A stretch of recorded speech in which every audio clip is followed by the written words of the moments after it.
What up, is Marcus Dynasty with ads. We did risers. Now we're doing fallers. We're in the AC. We're going to get nice and cold with some of these players. These are players that honestly are falling in ADP. Some of them are over a round. The first one is going to be over a round. It's Trey Lance. One of the biggest risers was Brock Purdy. If you listened to this video or watched this video yesterday, and Trey Lance being minus 13 over a round, this makes sense. Trey Lance has just been a huge bust, and it seems like Brock Purdy is the starting quarterback there. So you can either do one of two bets. You can either bet that Brock Purdy is the starting quarterback, or you can bet that Trey Lance is the starting quarterback. And I'm going to bet that Brock Purdy is the starting quarterback. Now, Trey Lance is still a valuable backup. So if he keeps falling off the map, there is going to be a point where Trey Lance is worth buying, and maybe he ends up getting even traded. I could see that happening as well. He goes to a team like Arizona or something. He's in division. That won't happen. But somewhere else, he could go and potentially be a backup there, or he could end up being the starting quarterback for a period of time if San Francisco's team lacks in health like they always do. I mean, they went through 3 quarterbacks last year. They were ended up with, what was it, Johnson, and I think he got hurt. He got concussed like right away. And then they had Brock Purdy with no elbow throwing the ball.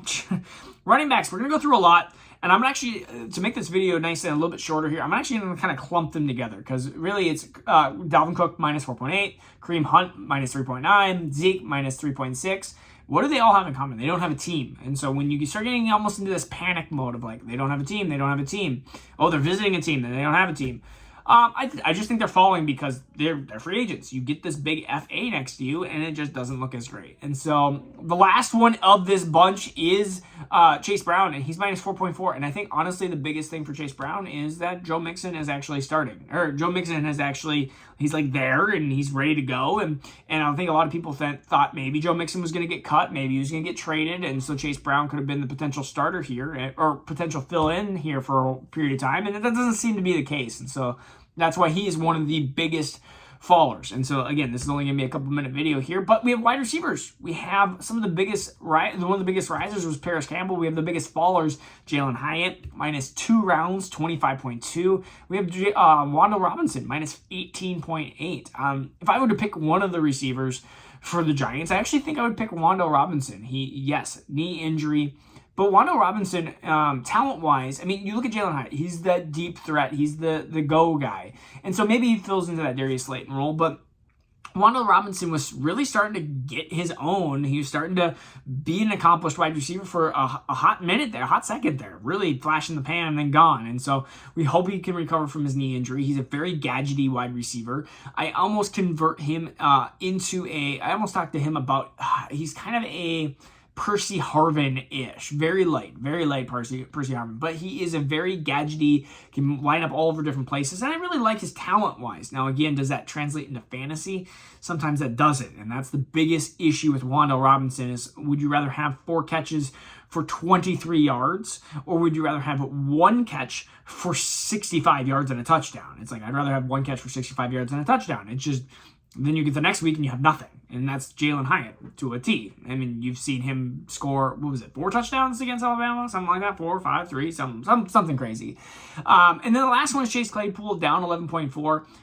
I don't know why this didn't happen earlier. I mean, Chase Claypool was way overranked. I think Chase Claypool is overranked. I think DJ Moore is overly ranked. I think when you look at the Bears offense in whole, you have Justin Fields, who has not shown himself as a capable passer. Look what that has done in Lamar Jackson's career. He has always had issues with anybody named not Mark Andrews. And sometimes Marquise Brown was just a little moment in time. But again, I think that Justin Fields, they're going to do a lot of running. I think they're going to put a lot through Roshan Johnson. I think they're going to put a lot through Khalil Herbert. It's going to be a little bit of a mess in the backfield there. And they still have Deontay Foreman there too. It's a mess. It's a 3-headed. They're looking to run and pound the football between the tackles. And of course, they're going to have Justin Fields run. And so Justin Fields is going to be valuable for fantasy, but I think wide receivers there are going to be trouble. Tight ends, Michael Mayer. I don't know why he's dropped 6 spots. Maybe because I think he was slightly overvalued as a rookie. Dalton Kincaid is another one that minus 2 spots. I think, again, you're looking at rookie tight ends. People starting to realize, they're probably not going to produce right off the bat. Maybe we were just a little overexcited, and maybe we overranked them in the beginning. Sometimes that happens. Tyler Conklin, minus 4. Some people say you're way overranking him, you're way underranking him. Aaron Rodgers does not seem to like the tight end, but Tyler Conklin isn't able-bodied there. I think Tyler Conklin, I mean, you minus him 4 spots, he's probably right around where he should be. It's not a huge buy, it's not a huge sell. He's kind of right where you want him to be. He's fine, but he's not great, and he's not bad. The last one is Njoku, minus 2.9. He's one of my biggest sellers. So a lot of these people that we've talked about have been some of my biggest sellers. So if you looked at, I always say it's like a stock market. If you are able to sell and then all of a sudden that value goes down a round or two, well, you just saved yourself a round or two, or you can even buy lower, especially with a lot of you probably have multiple leagues, 3, 4, 5, 6, 7 leagues. And there's been times where I've sold a player for a second and then a month later bought them for a third in a different league. And so it kind of is a little bit of a stock market. And so eventually you kind of have maybe even sometimes the same players, but you just have gotten more value out of it. I've done that a lot with players. Honestly, a lot of it's that 2 to 3 range where I have a ton of seconds, and then I try to package some of those seconds in first, either to move up in the first or to take a bunch of seconds and try to get into the first. But a lot of that is this value trading. It's how can I get this player to trade for second, and then all of a sudden it's like in a different league, I'm buying it for a third. Or I take the player and a third and get a second out of it, and then in the other league, I get them again for less of a value.